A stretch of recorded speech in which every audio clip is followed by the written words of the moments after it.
தாய்மாமன் தங்க மோதிரம் திட்டத்திற்காக 750 கோடி ரூபாயில் 4,41,000 மோதிரங்கள் கொள்முதல் செய்ய தமிழக அரசு டெண்டர் வெளியிட்டுள்ளது. 22 கேரட் ஹால்மார்க் தங்கத்தில் துல்லியமான எடை மற்றும் அளவில் மோதிரங்களை தயாரிக்க விதிகள் வகுக்கப்பட்டுள்ளன. தமிழகத்தின் 16 இடங்களில் வெயில் நேற்று சதமடித்தது. அதிகபட்சமாக மதுரை விமான நிலையத்தில் 108.5 டிகிரி ஃபாரன்ஹீட், மதுரை நகரத்தில் 106.88 டிகிரி ஃபாரன்ஹீட் வெப்பம் பதிவானது.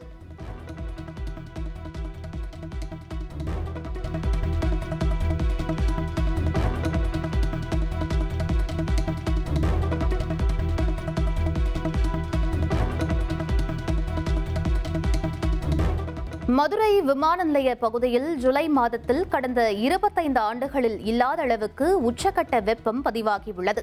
வரலாற்றிலேயே முதல் முறையாக 108.5 டிகிரி ஃபாரன்ஹீட் வெப்பம் பதிவானதால் பொதுமக்கள் கடும் அவதிக்கு உள்ளாகியுள்ளனர். தேர்தல் பிரச்சாரத்தில் குழந்தைகளை பயன்படுத்துவது குறித்து ஆய்வு செய்ய இருப்பதாக சென்னை உயர்நீதிமன்றத்தில் தேர்தல் ஆணையம் தெரிவித்துள்ளது. வாக்காளர் மீது செல்வாக்கை செலுத்துவது ஊழல்தான் என்று தெரிவித்துள்ள தேர்தல் ஆணையம், தேவைப்பட்டால் விதிகள் வகுக்கப்படும் என்றும் கூறியுள்ளது. ஆவின் பால் கொள்முதலை அதிகரிக்க முதலமைச்சர் விஜய் உத்தரவிட்டுள்ளார். ஆவின் பால் விநியோக சங்கிலியை விரிவுபடுத்தவும் பால்வளத்துறை ஆலோசனைக் கூட்டத்தில் அவர் அறிவுறுத்தியுள்ளார். பாக்கெட்டுகளுக்கு பதிலாக தானியங்கி விற்பனை இயந்திரம் மூலம் பால் விற்பனை செய்ய திட்டமிடப்பட்டுள்ளது. சென்னை உயர்நீதிமன்றத்தில் ஆவின் நிறுவனம் தகவல். தமிழகத்தில் மேலும் 15 சிபிஎஸ்இ பள்ளிகளுக்கு தமிழக அரசு அனுமதி. 10 மெட்ரிகுலேஷன் பள்ளிகளும் தொடங்க அனுமதி வழங்கப்பட்டுள்ளது. பழனி கோவில் நிலத்தை அரசு மீண்டும் மீட்கும் என்று அமைச்சர் ரமேஷ் திட்டவட்டமாக தெரிவித்துள்ளார். பழனி கோவில் நிலம் குறித்து தவறான தகவலை பரப்பினால் நடவடிக்கை பாயும் என்றும் எச்சரிக்கை விடுத்துள்ளார். இதுபோல பொய் புரட்டுகளை பரப்புவர்கள் மேல, குறிப்பாக என்னுடைய உறவினர்னு சொல்லி பொய் புரட்டுகளை நிறைய பேர் பரப்பிட்டு இருக்காங்க பாத்தீங்களா, அவங்க மேல எல்லாமே சட்டப்படி நடவடிக்கை எடுக்கிறதுக்கான முயற்சிகளை நான் முன்னெடுத்திருக்கிறேன். கோயில் நிலங்களை பாதுகாப்பதில் எங்களுடைய அரசு, இந்து சமய அறநிலையத்துறையும் மிக கவனமாக இருக்கிறது. கோயில் நிலங்களை ஒரு இன்ச்சு கூட யாருக்கும் விட்டு தர மாட்டோம். தாவேக எம்எல்ஏவிடம் குதிரை பேரம் பேசியதாக தொடரப்பட்ட வழக்கில் தான் ஓடி ஒழியவில்லை என போலீசாருக்கு செந்தில் பாலாஜி கடிதம் எழுதியுள்ளார். தன்னை வேறு வழக்கில் கைது செய்ய முயற்சிக்கிறார்கள் எனவும் அந்த கடிதத்தில் அவர் குறிப்பிட்டுள்ளார். ஜூலை 20ஆம் தேதி தொடங்கும் நாடாளுமன்ற மழைக்கால கூட்டத்தொடரில் பல்வேறு முக்கிய மசோதாக்களை நிறைவேற்ற மத்திய அரசு திட்டமிட்டுள்ளது. மகளிர் இடஒதுக்கீடு, தொகுதி மறுவரையறை உள்ளிட்ட மசோதாக்களுக்கு முன்னுரிமை அளித்து நிறைவேற்ற திட்டமிட்டிருப்பதாக தகவல். நடப்பு நிதியாண்டில் நேரடி வரி வசூல் 6,51,189 கோடி ரூபாயை கடந்து புதிய சாதனை படைத்துள்ளது. ஜூலை வரையிலான தரவுகளின்படி நிகர நேரடி வரி வசூல் கடந்த ஆண்டை விட 16.40% அதிகரித்துள்ளது. தமிழகத்தில் மின்வாகன சார்ஜிங் உள்கட்டமைப்பை விரைவுபடுத்த அரசு முடிவு. 2031ஆம் ஆண்டிற்குள் 20,000 பொது மின்சார வாகன சார்ஜிங் நிலையங்களை அமைக்க திட்டம். சர்வதேச சந்தையில் கச்சா எண்ணெய் விலை கடந்த 2 நாட்களில் 13% அதிகரித்துள்ளது. அமெரிக்கா ஈரான் போரால் ஒரு பேரல் கச்சா எண்ணெய் $100 வரை எகிரும் என்று கூறப்படும் நிலையில் எரிபொருள் விலை உயரும் அபாயம். நடப்பு கல்வியாண்டு முதல் சிபிஎஸ்இ 9ஆம் வகுப்பு மாணவர்கள் மும்மொழியில் தேர்ச்சி பெறுவது கட்டாயம் என்று அறிவிக்கப்பட்டுள்ளது.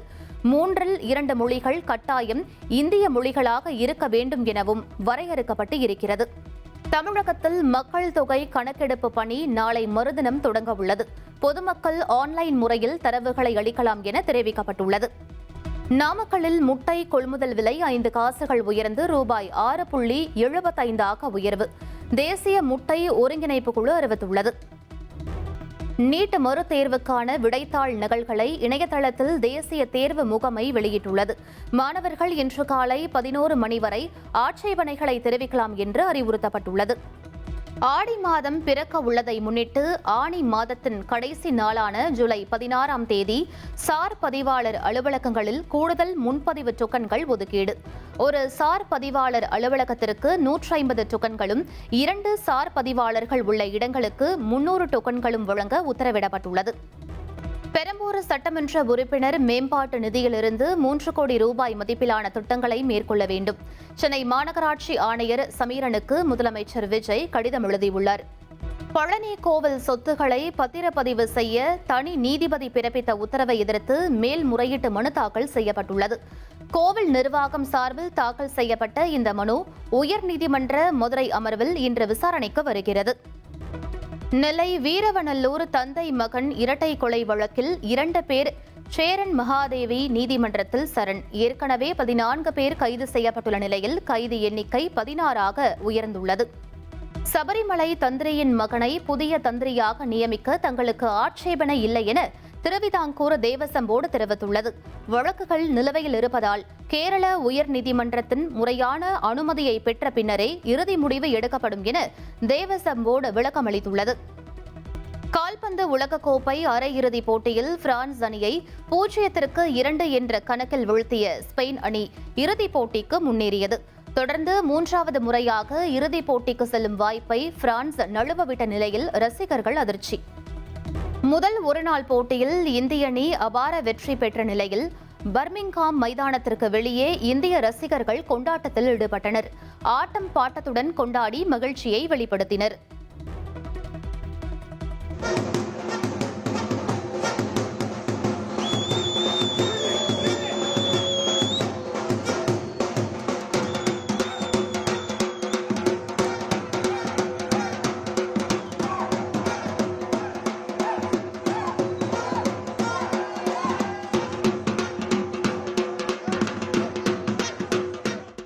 ஈரான் தாக்குதலில் இந்திய மாலுமி உயிரிழந்த விவகாரம். டெல்லியில் உள்ள ஈரான் துணை தூதரை நேரில் அழைத்து இந்திய வெளியுறவு அமைச்சகம் கண்டனம். பிரான்ஸ் தேசிய தினத்தை ஒட்டி புதுச்சேரி கடற்கரையில் நடைபெற்ற வண்ணமயமான வான வேடிக்கையை ஆயிரக்கணக்கானோர் கண்டு ரசித்தனர். விழாவை ஒட்டி கடற்கரை சாலை முழுவதும் பிரகாசமான ஒளி வெள்ளத்தில் ஜொலித்த நிலையில் பொதுமக்கள் உற்சாகமாக விழாவை கொண்டாடி மகிழ்ந்தனர்.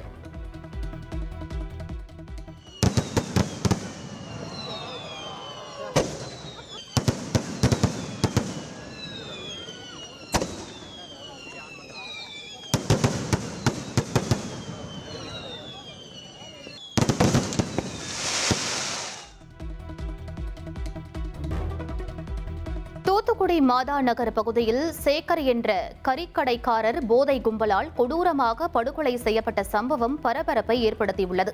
இச்சம்பவத்தை கண்டித்தும் குற்றவாளிகளை உடனே கைது செய்ய வலியுறுத்தியும் சேகரின் உறவினர்கள் உடலை வாங்க மறுத்து அரசு மருத்துவக் கல்லூரி மருத்துவமனை முன்பு திடீர் சாலை மறியலில் ஈடுபட்டனர். இதனால் அப்பகுதியில் பதற்றமான சூழல் நிலவியது.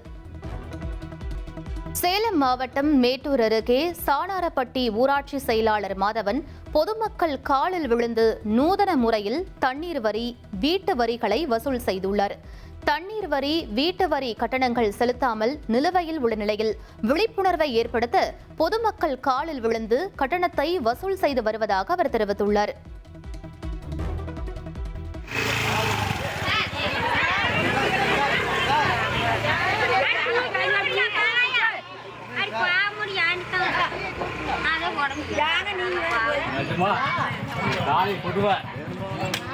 இந்த நம்பிக்கை ரைட்டு. நீங்க என்ன சொல்றீங்களோ அதையும் நான் செஞ்சு கொடுக்குறேன். பஞ்சாயத்துல வரி வசூல் பண்ண வேண்டியது நம்ம பஞ்சாயத்துல சரியா வசூல் பண்ணல. வரியினங்கள் பூர்த்தியா பஞ்சாயத்து கட்டினா மட்டும்தான் பஞ்சாயத்தில் வந்து motor repair, pipeline repair, light repair, இந்த மாதிரி அடிப்படை பணிகளை செய்ய முடியும். உங்கள் பொறுப்பாளர்களுக்கு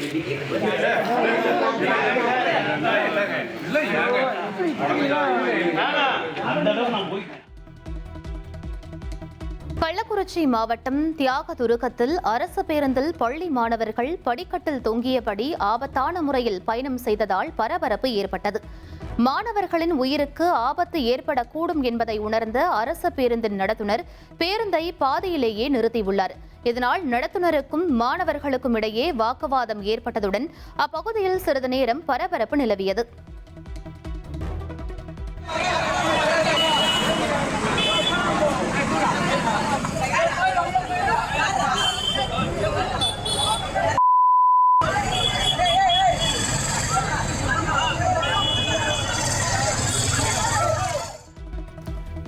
மாவட்டம் வால்பாறை அருகே குரங்குமுடி எஸ்டேட் பகுதியில் சாலையில் உலா வந்த காட்டு யானையால் பரபரப்பு ஏற்பட்டது.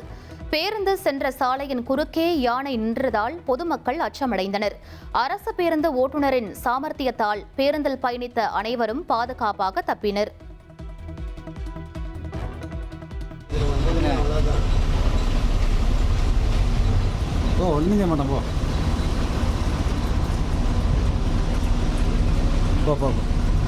எங்கடா மறைஞ்சு நிற்கிற?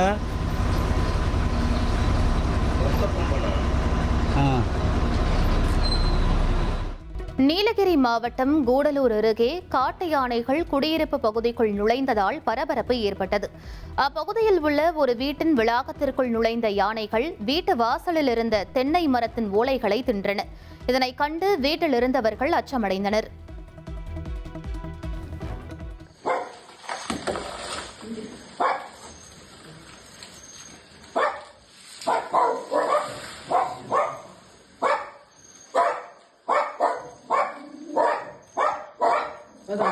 ചട്ടി ചെടി പൊട്ടിച്ചു ഒരു ചട്ടി പൊട്ടിച്ചു എല്ലാം പോയി ആ ചെടി ഇട്ടു.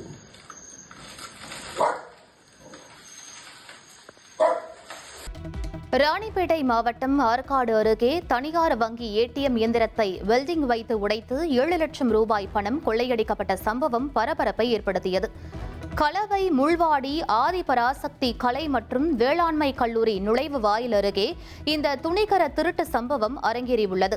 கல்லூரி முன்பு பாதுகாவலர்கள் இருந்தும் ஏடிஎம்மில் இருந்த பணம் கொள்ளையடிக்கப்பட்டுள்ளது அதிர்ச்சி அளித்துள்ளது. திருச்சி மாவட்டம் மணப்பாறை அருகே உள்ள அணியாப்பூரில் கோட்டை மாரியம்மன் கோவிலில் 3 ஆண்டுகளுக்கு ஒருமுறை நடைபெறும் பாரம்பரிய திருவிழா கோலாகலமாக நடைபெற்றது. உறவினர்கள் ஒருவருக்கு ஒருவர் பழைய பாய்களாலும் அடித்துக் கொண்டு மகிழ்ச்சியை வெளிப்படுத்தும் பழக்கம் வினோதமான திருவிழா அனைவரது கவனத்தை ஈர்த்தது. மேலும் கலர் பொடிகளை தூவி வண்ணமயமான முகங்களுடன் சிறுவர்கள் முதல் முதியவர்கள் வரை உற்சாகமாக கொண்டாடினர்.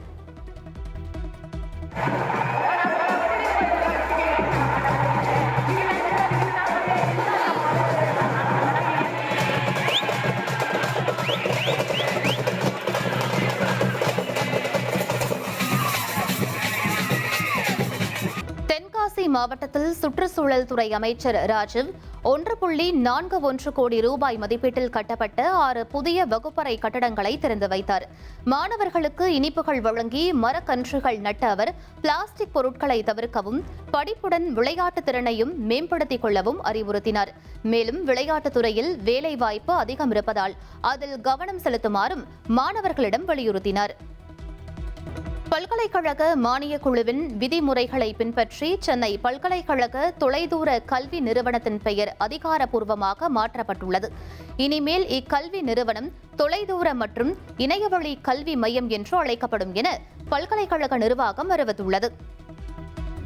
தமிழகத்தில் போதைப் பொருள் நடமாட்டத்தை ஒழிக்க தீவிர நடவடிக்கை மேற்கொள்ளப்பட்டு வரும் நிலையில் போதைப் பொருள் கடத்தும் 3950 இடங்கள் கண்டறியப்பட்டு கண்காணிப்பு. நடப்பாண்டில் 472 பேர் மீது குண்டர் சட்டத்தில் நடவடிக்கை மேற்கொள்ளப்பட்டிருப்பதாகவும் காவல்துறை தெரிவித்துள்ளது. முதலமைச்சர் விஜய்வுடன் கேரள உள்துறை அமைச்சர் இன்று சந்திப்பு. கேரளத்தில் போதைப் பொருளுக்கு எதிராக நடத்தப்படும் ஆபரேஷன் டூஃபான் தொடர்பாக ஆலோசனை நடத்துகிறார். தமிழக அரசின் புதிய தலைமை குற்றவியல் வழக்கறிஞராக மூத்த வழக்கறிஞர் ஜான் சத்தியன் நியமிக்கப்பட்டுள்ளார். ஜான் சத்தியனை நியமிப்பதற்கான அதிகாரப்பூர்வ உத்தரவை தமிழக அரசின் தலைமை செயலாளர் சாய்குமார் வெளியிட்டுள்ளார்.